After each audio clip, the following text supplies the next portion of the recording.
fue la división más grande del ejército romano, una de las más conocidas de todas junto a las centurias, convirtiéndose en una identidad para Roma, compuesta por las demás divisiones que hemos visto, siendo de las más temibles, y con estas Roma dominaría casi toda Europa y el mundo antiguo.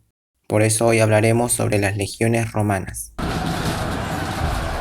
Hola amigos, bienvenidos al canal. Con esta penúltima serie sobre las divisiones del ejército romano, comenzamos con la legión, en latín legio, por la pronunciación del latín, la gi como nosotros veríamos, se pronuncia como gi, en latín legio, por eso es legio. Estas legiones eran creadas en tiempos de guerra y durante la mayor parte de la etapa republicana de Roma.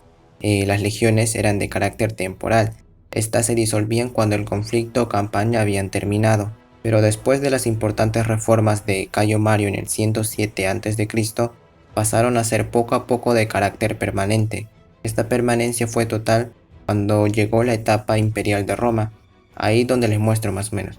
Exactamente, una legión debería contener 5.120 soldados de infantería. En la práctica solían constar de solamente 3.500 soldados, más aún si este sufría bajas considerables durante la campaña.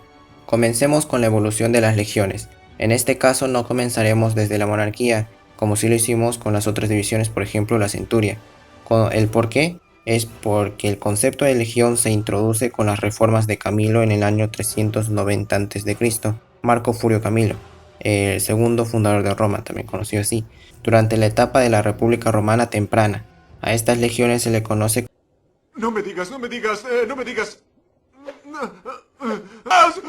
Bien, dímelo. como legiones camilianas. 7 décadas después, durante las guerras samnitas del 343 al 290 a.C., se realizaría una nueva reforma, la nueva reforma del 320 a.C., que introduciría el sistema de manípulos, sistema que reemplazó al de los falanges. Los manípulos eran una división de 120 soldados, conformados por 2 centurias de 60 hombres. Las legiones resultantes de esta reforma se le conocen como las legiones polibianas. ¿Por qué legiones polibianas? Por el historiador griego Polibio, quien nos da mayor información al respecto.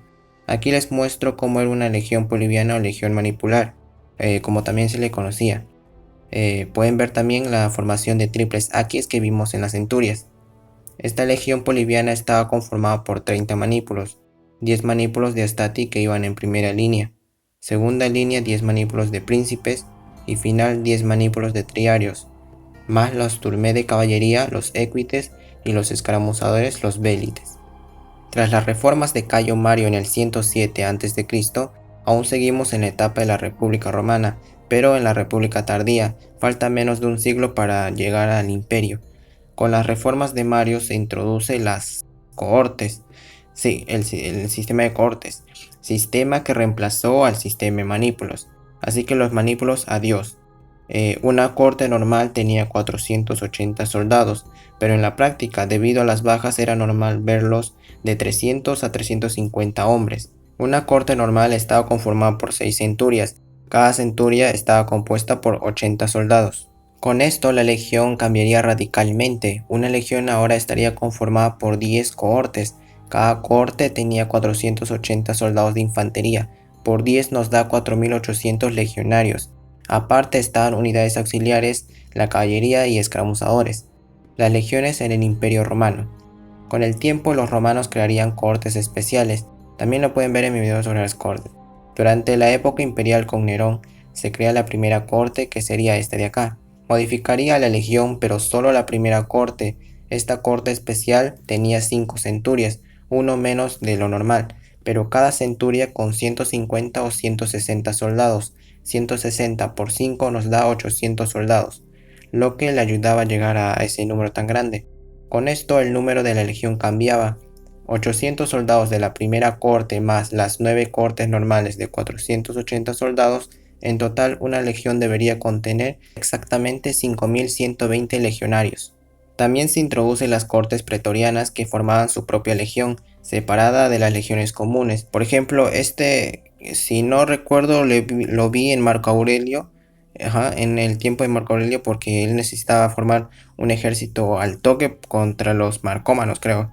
porque las demás legiones recién estaban llegando. Ya, la cosa es que en Marco Aurelio, las legiones pretorianas, hay un gran cambio en la composición en las legiones con el pasar del tiempo.